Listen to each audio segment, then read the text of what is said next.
Hi, I'm Mike McCarthy and welcome to Talks with Testmeter. Today we're revisiting thermal imaging, this time helping you choose the right FLIR camera for you, the differences between models, and the things you might need to think about if you're considering picking one up. Joining me today as co-host is company director Lasse Tonnesen. Having been in the industry for 16 years, he's showcased his fair share of thermal imaging cameras and holds an ITC thermal accreditation, so he certainly knows his stuff.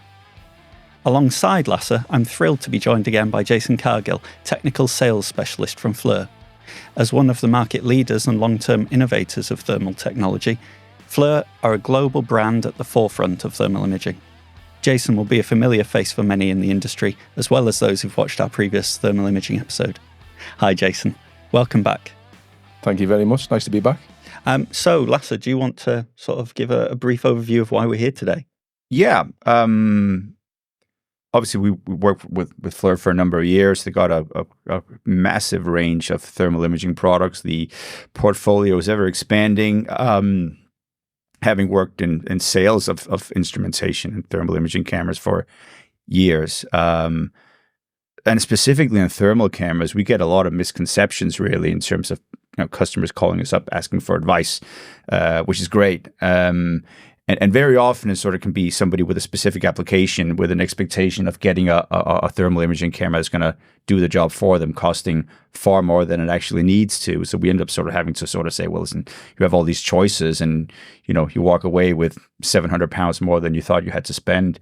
On the flip side, we also get a lot of people who call up with a specific application and a budget where you're going to have to sort of say it's not really realistic. You're better off either hiring, waiting,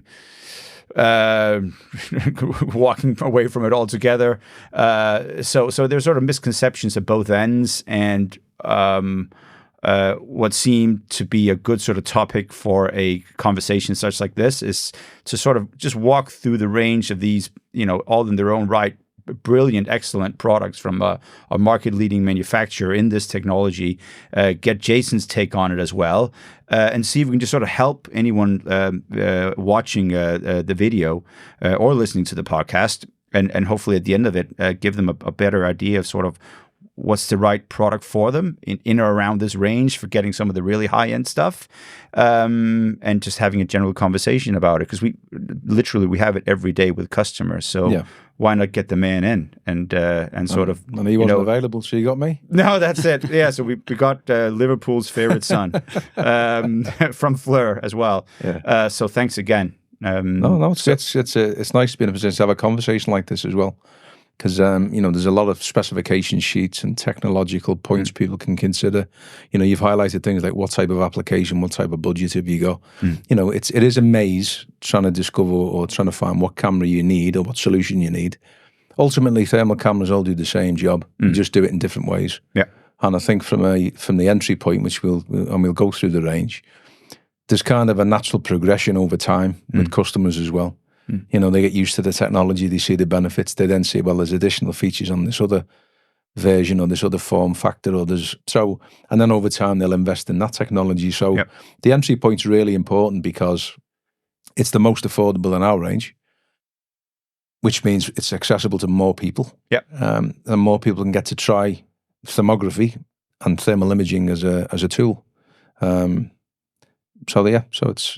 And I mean, having sold thermal imaging cameras for years, I get the feeling that going back maybe 10 years, that it was, obviously people used it as a problem-solving tool, and that's ultimately what it is. It's something you purchase, you need to ensure, and you hope that it's going to provide a good return of investment, or make your job either easier or safer, or prevent things from happening, however you choose to use it. And going back, I remember sort of people being more amazed by the sort of the gadgetry of it, like the technological aspect of it, and look at the colors and everything, and they mess around with it. And as we've become more accustomed to owning tech,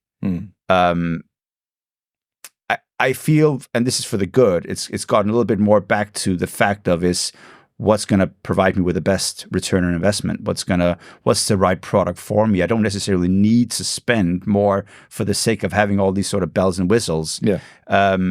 And, kudos to you guys. I think the range has kind of followed that quite nicely, where certain things have been stripped away. So there's still lots of different choices, and that doesn't always make it easier. But it's just an interesting thing. Well, it's like, from my perspective, I first became involved with thermal imaging properly probably 2009. Right. So that was my first introduction to the technology. Now I'm an engineer by trade, so I've been in the industry since kind of 1987. So I've grown up and grown old in an industrial environment. Okay. And so when I first was kind of exposed to thermal imaging as a subject, you can't help but be interested in it because it's visual. Yeah. And so that draws you in initially, but then as you've gone over time and you start to consider, what are people's pain points? What are we trying to do? Yep. We're trying to help them provide a solution, ultimately solve problems. Yeah. Now that isn't just a thermal camera, but that's where it starts.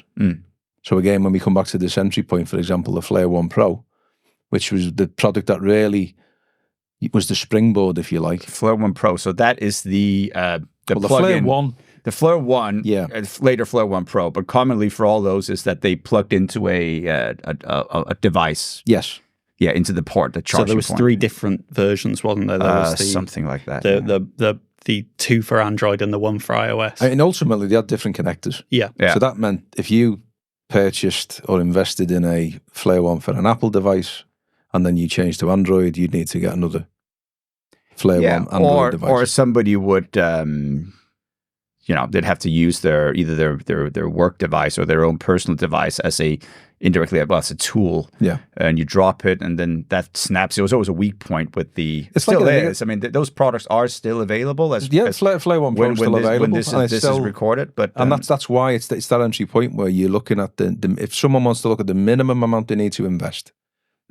That's the starting point for us is the FLIR 1 Pro. So when the FLIR 1 was originally introduced, it was a plug-in device. Yeah. So you were restricted by what type of connection you had, whether it was Lightning connection or USB-C, for example, Android or Apple. USB Mini or USB-C. Yeah. So there was multiple options, but then you were invested in that particular connector. If you change your device and it was a different type of device, you'd have to invest in a new camera.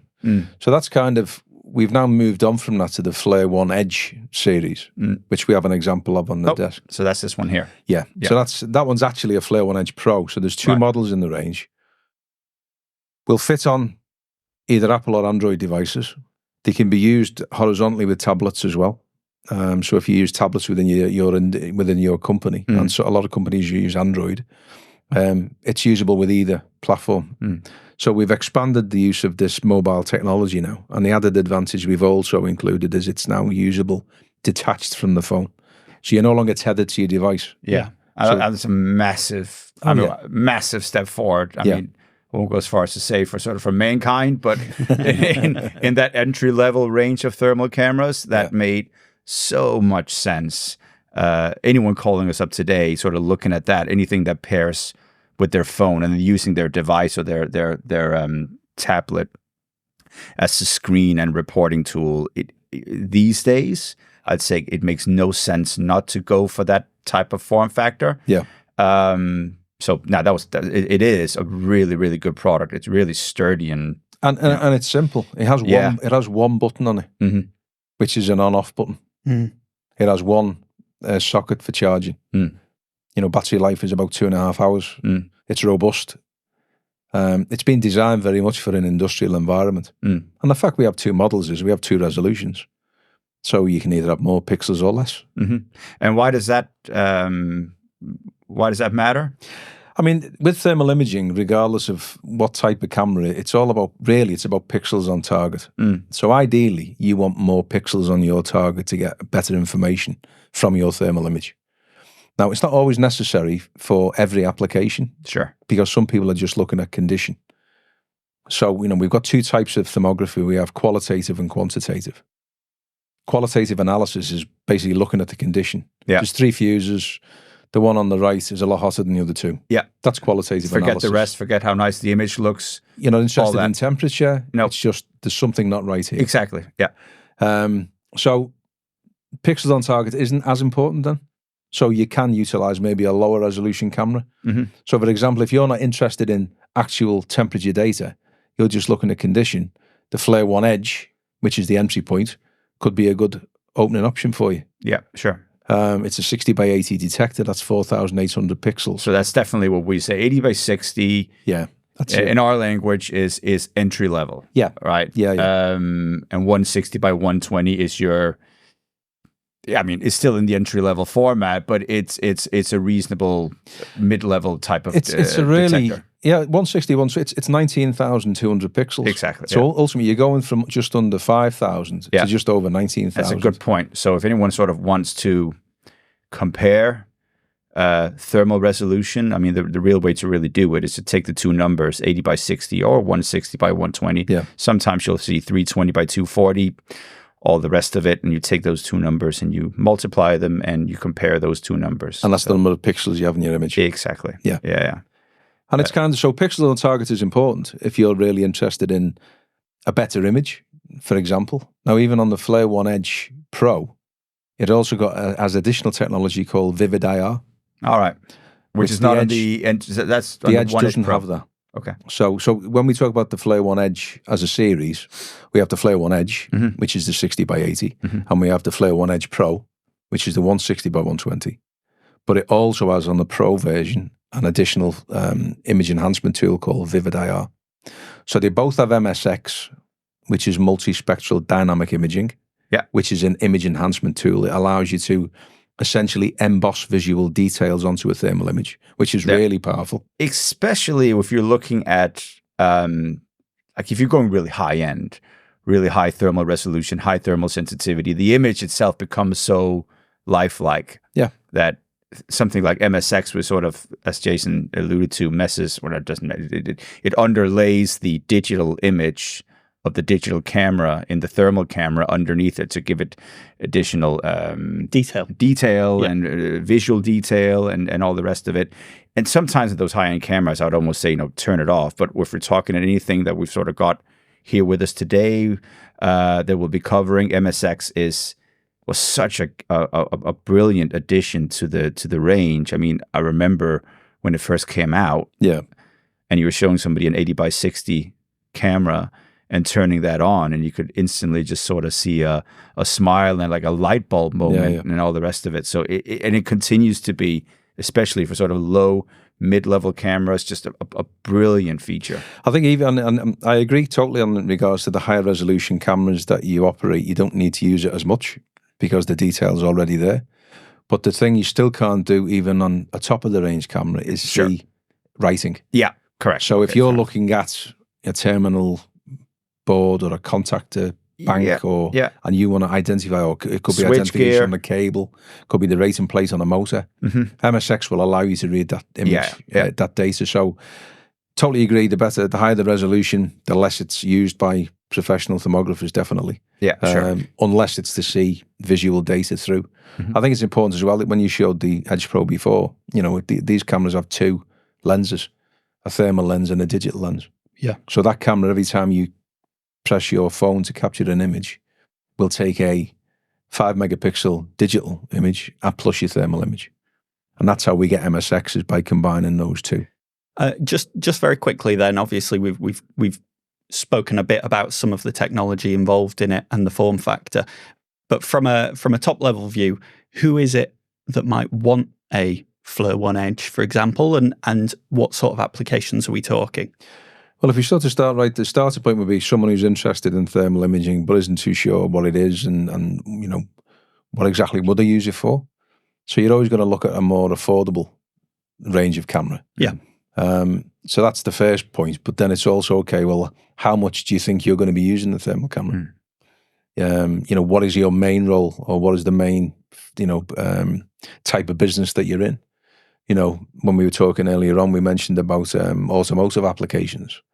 That FLIR One Edge Pro could be put into an engine bay, for example, to look at something which you couldn't access if it was clipped onto a phone. And that's a really good point about that particular product range, with the mere fact that it becomes detachable from the screen, which is unique to the FLIR One Edge rather than anything else we've got sat on the table and in most things you'll see anywhere else. So recently we've been working with a recovery service, roadside assistance for cars, that are doing mechanical checks and things like that on site, on the road. And for them, that was sort of a game-changing moment by the fact that they can look under the hood of the car or in the engine and be looking at their device at the same time, having their thermal camera completely detached.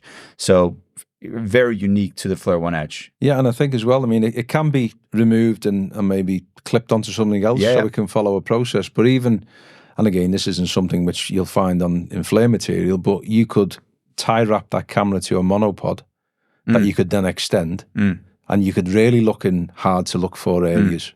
You know, you'd be able to look under the whole of a vehicle with that kind of thing. So, you know, it's not something you'll see on our website, but it's about thinking outside the box sometimes. And the fact that it's now mobile, as in remote, as long as you're within kind of a... What's the distance? Again, environment's got a lot to do with it. We say, on the website now, we say 5 meters. Okay. But, you know, that's kind of... You can still have a 15-foot long monopod if you want to. Yeah. I bet you've had people using it for all sorts of things. Well, again, it's the beauty of thermography is people will always find more applications for it than they thought they purchased it for. Yeah. And, you know, things like water leaks, overheating, electrical and mechanical items, even homes, you know, the FLIR One Edge Pro, you know, you'll see images on websites of the door seal performance in a house, for example. Yeah, sure. So that kind of 160, 120 detector in the Pro gives you those 19,200 pixels. When you combine that with a thermal sensitivity of 0.07 of a degree centigrade, that's a really small temperature difference. So a 70 millikelvin, 160, 120 camera in that form factor, it doesn't store data on the camera. The camera is the device to capture the images. Everything's stored on your mobile. On the app, isn't it? It's on the FLIR One app. Yeah, so we have an app which you use with the FLIR One range. And that's free. And it's free. And it can, you know, it works with either the original version still or the new version. You know, images are GPS tagged on it. There's all kinds of information on there in regards to temperature information. So hot markers, cold markers, spot markers. So a huge amount of information that you can gain even on that small device. And again, it's designed for an industrial environment. You know, so it is rugged, it is robust. But everyone has a mobile phone now. So people are comfortable with using a mobile to capture images. And then with that, you can either use the app or the images in your gallery. So if you want to send it on WhatsApp to one of your colleagues without using the software, you can do that because it's an image in your gallery. So it's that collaboration, the sharing of information quickly. You find a problem at the front line and it's urgent, so you can send it directly within seconds to someone who can say... Customer, office, administrator, whatever. Yeah, so it's the collaborative side of technology as well. That's something we've really looked at closely in the last few years. Also, it brings in FLIR Ignite, which is the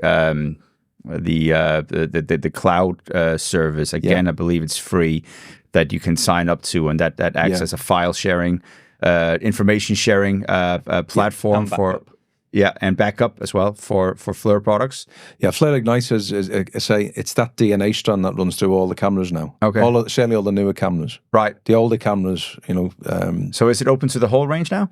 Not the full range, and certainly not still at the high end. Okay. So a T1K, for example, which is the highest flagship portable product. But certainly the rest of the range, it's all FLIR Ignite enabled. Okay. And again, it's about collaborative connections. So it's about being able to share information.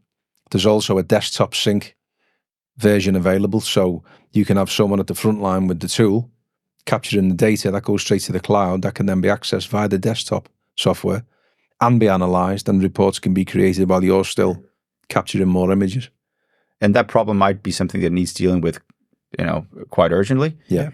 And having that kind of communication, that kind of platform that allows you to do that efficiently, does make a difference on the ground. And that is what it's about. It is about, very often, about solving a problem, and that problem can sometimes be more urgent than others. But the tool is there to do it. Well, it's kind of, we look at a thermal camera. You know, anyone who's listening or watching this can go onto the Testmeter website or the FLIR website or on the web in general, and can start looking at specifications for thermal cameras. So it's how far do you take the design of a thermal camera, or how far can you go? In terms of developing the technology, specifications or resolution and all the rest of it. And that's definitely become like a you see it more and more these days, and there are a lot of products out there that on paper it looks, and a lot of them are good products, but it's not just about the specification of it. There is still an element where this look and feel is quality, and there's the practicality of all the reporting and all of that works. It's the utility. Yeah, of absolutely. What you've purchased and what you've invested in. Again, the software is part of it, but it's also about the collaboration in regards to how do we use this information. We know what the resolution is, we know what the thermal sensitivity is, we know it's drop tested, we know its IP rating. But ultimately, how is this going to help me with what I'm doing? Yeah, sure. Because you see that through, outside of thermal imaging with household goods, whether it's, we've talked about smartphones and cameras and things, you get the same sort of technological race in each of those. And it is just sort of taking a step back sometimes and saying, how is this going to help me? What do I actually need?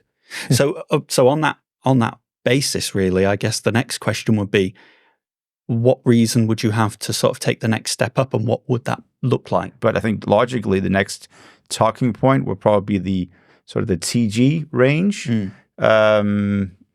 is a TG 165. There's, I think, 4 models within it. Yeah. And the first thing you notice straight away is it's a standalone thermal imaging camera. Yeah. So the FLIR One Edge and Edge Pro that we've already discussed has to be tethered by Bluetooth to your phone. Yeah. And has to be used in conjunction to capture images. We've now moved to the entry point with standalone thermal images that will capture data on the camera itself. Yeah, so it is I'd say like a compact handheld pistol grip type of camera. It comes in a sort of a small case, and for anyone looking, sort of, might give you an idea of the size. It's compact. It's robust. It's small. As I said, there's 4 different models within the TD range.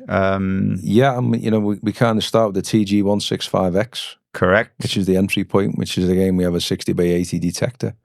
In that model. But again, as you move through the range, so we got the 267. Then you have a 160 by 120 detector. Certainly from memory.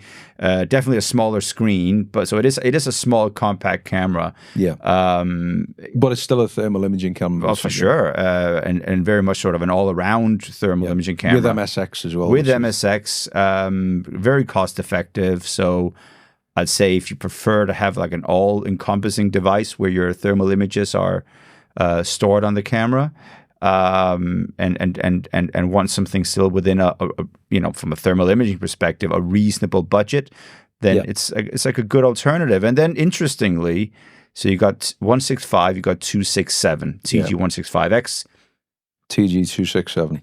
And then there's these other 2 models in the TG range, TG 275 and the TG 297.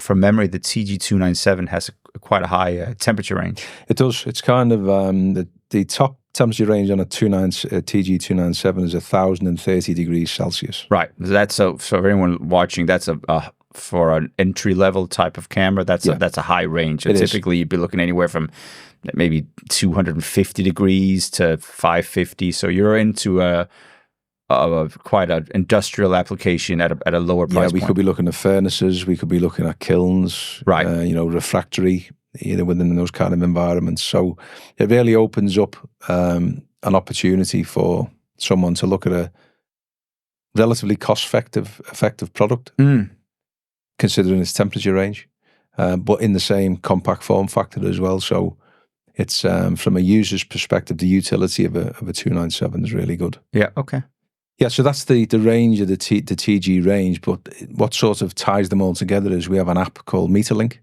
Okay.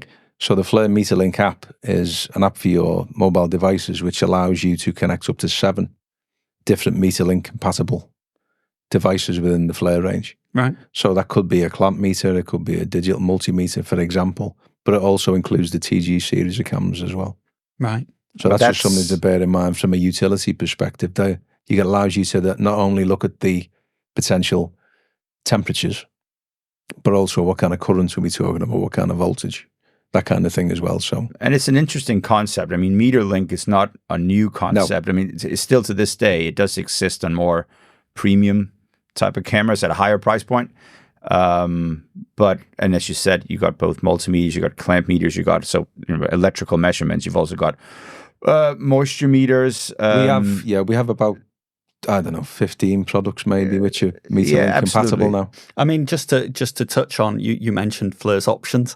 The next series that we haven't really discussed is the C series. Obviously, the compact range. Why might you look at that over one of the other cameras that we've talked about?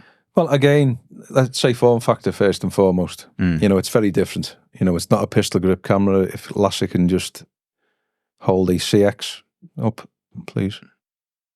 So we can see, we're talking mobile phone kind of sized.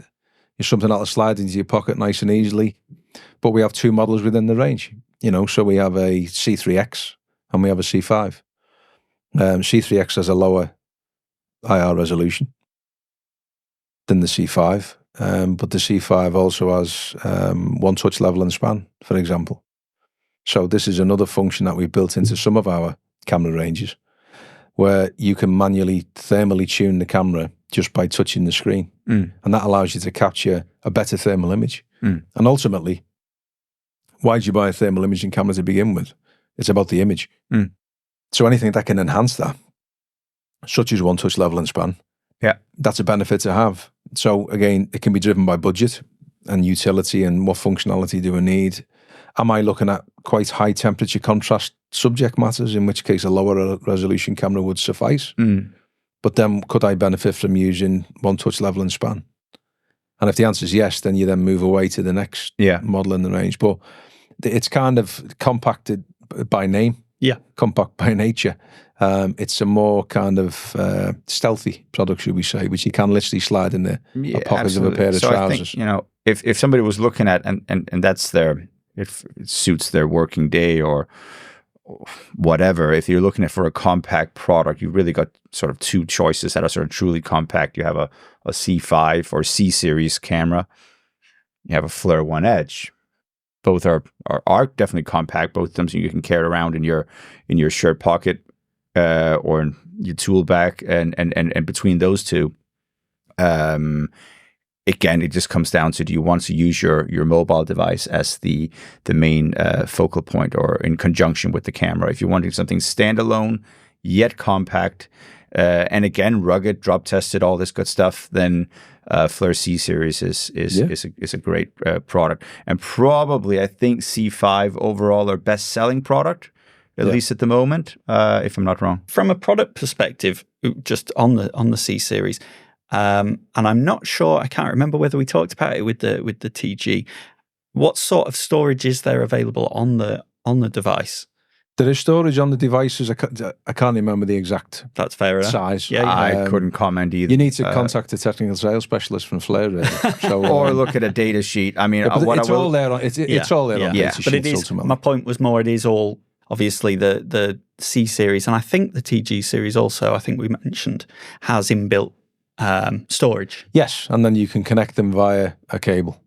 So effectively, for example, if you look at the CX range, the C5 essentially is like when you plug a portable hard drive into your computer. It's essentially its own memory as a device. There's no removable storage. In the C series or the TG series. So it's plugged in straight to your PC or connected to a FLIR app, and you kind of do with the images and the data what you want to from there. Again, it's we talk about file sizes, we talk about how large is the memory, and my advice is always, regardless of how many images you take, you upload them.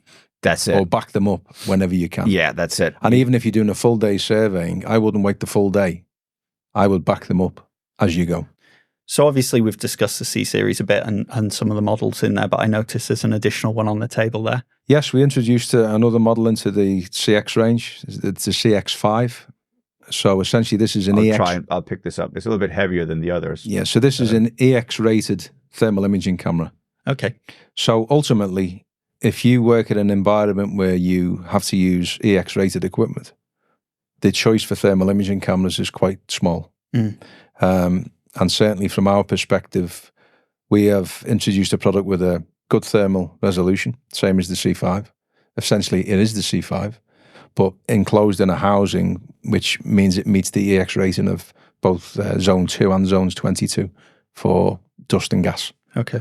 So ultimately, if you need to use EX-rated equipment, the CX5 is a fantastic place to start because, A, the industry thinks so, because when it was launched, it won a award at HazardX as a product. Yeah.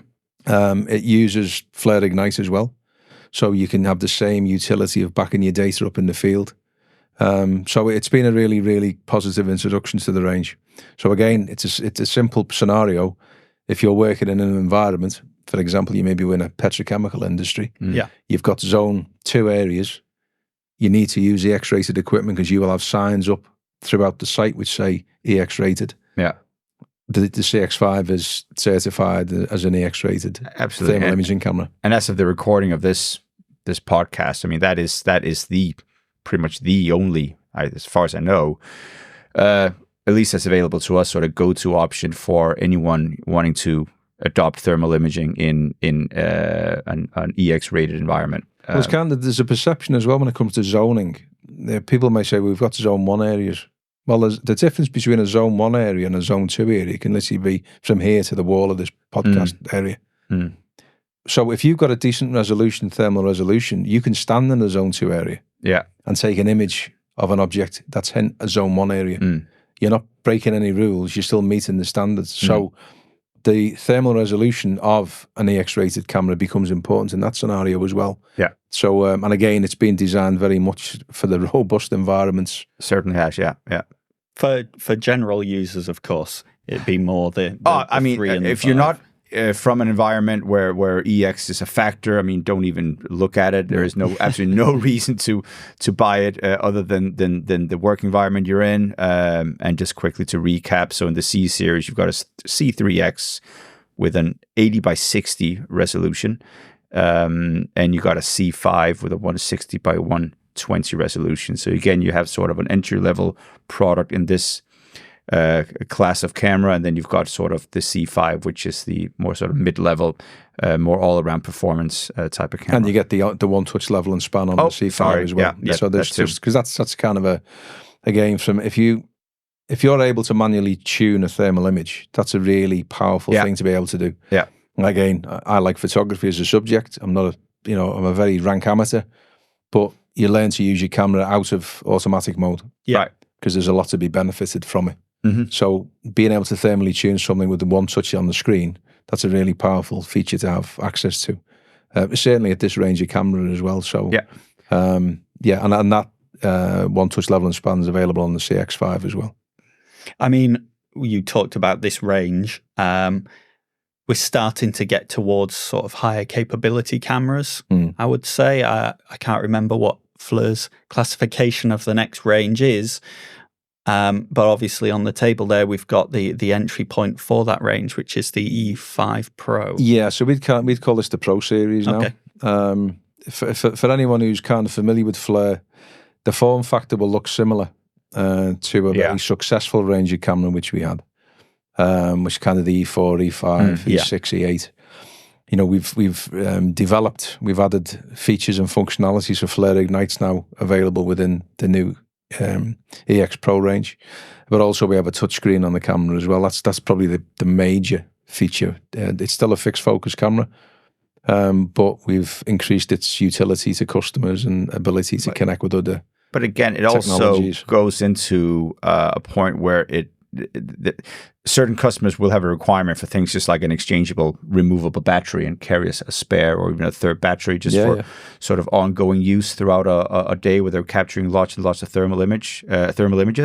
The product itself, unlike the others on the table, just sort of come in a large, ruggedized flight carry case type of thing that's really sort of rugged and protects the unit well. The cameras are drop tested. They've in various versions that have been improved over time, these cameras have been in the market for years and are so well adopted across so many industries. And again, they're currently 3 products in this EX range, all depending on really, I guess, your application. Is that fair to say? And your budget. Sure, and budget. Yeah. So we start with the entry point, which is 160, 120 detector, which is the same resolution as, for example, the C5 is the same resolution on paper as a FLIR One Edge Pro. Yeah. But it's the additional functionality you get within the camera. Yeah. Things like the removable battery, the touch screen. Yeah. You've also got the ability to use that touch screen to choose different menu functions a lot easier within the device as well. Yeah. So it's an evolution. The Pro Series is an evolution of a very successful product range, which we, again, for anyone who's familiar with FLIR from many years ago, the EX range of camera has been around for a while. I would say that is the shape of camera that you associate as a 100%. layman. Exactly. That's what I thought. And some of it is just still user preference. So I mean, you will get good performance from a FLIR One Edge Pro. Yeah. But still, and there's still a good argument to be used for this. A lot of people will prefer to have that kind of form factor. It's just it feels good, it's rugged, it's practical. Yeah. It's just like an all around, well established product. And with talking about sort of specifications of it, going up from 160 by 120 on the E5. Then you have the E6 Pro, which is 240 by 180. And then to cap it off, where you're going into, certainly I would say, well, they're all in the Pro range, but high end in that is the E8 Pro of 320 by 240. Yeah. So that's sort of really getting into what I would say is maybe even from a building surveyor's perspective. Yeah. So you're going from 19,200 to 76,800. Yeah. On the E8. On the E8 Pro. Yeah. So that's the difference in pixel count. Yeah, almost 4 times. Yeah, and it's kind of the way I used to visualize this is as a comparison. If you're working with an Excel worksheet and you have 320 columns and 240 rows, you end up with a worksheet that's got 76,800 cells. Yeah. And every cell has a temperature in it. Yeah. That's the amount of information we're talking about with thermography. So all I wanted to say really regarding that range is obviously it's starting to get into the more professional range, the higher end range. Yeah, the next step for us would be classed as premium. Okay. And again, it's different form factor, different functionality, and we'll talk about that on another. I was going to say it might be worth a separate video. Oh, yeah, I'd like to think so, because that's another subject which it would be great to cover with you guys as well. But the E8 Pro in particular, even more so than the E6 Pro, it's that step into a resolution which isn't available in any other of the cameras at this range. So, FLIR One Edge Pro, FLIR One Edge, CX, TG. We don't have anything over a 160, 120 resolution. So another reason within the Pro series is to move up in resolution with the E6 and then to the E8 Pro. And just a couple of applications where that might be applicable? Well, I mean, buildings will be one. Yeah. Purely because, again, we talk about lower temperature differentials within buildings. But also it's just a higher level of detail. Sure. Ultimately. Yeah, yeah. So uncovering certain things that maybe a camera with a lesser resolution wouldn't. Yeah, and it's kind of, it's a subject for another time maybe, but certainly when we talk about certain specifications, we've not really talked about them today. We've alluded to about numbers of pixels on target, but that's related to the optics and the detector size. So that's something we'll cover at a later date, but certainly you're moving up in functionality within the cameras as well. So the menu system on the EX Pro series is more advanced than the others as well.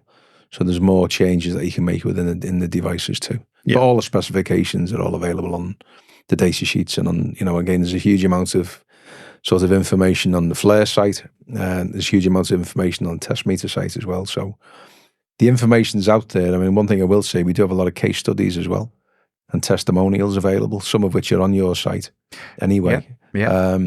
So, you can read about real live applications and uses of the technology as well, which they're always a good backup in regards to when you're trying to sort of put a case together for maybe putting a budget together for, or allocating budget for this type of equipment. You're building as strong a case as you can to make sure that you get your budget approved.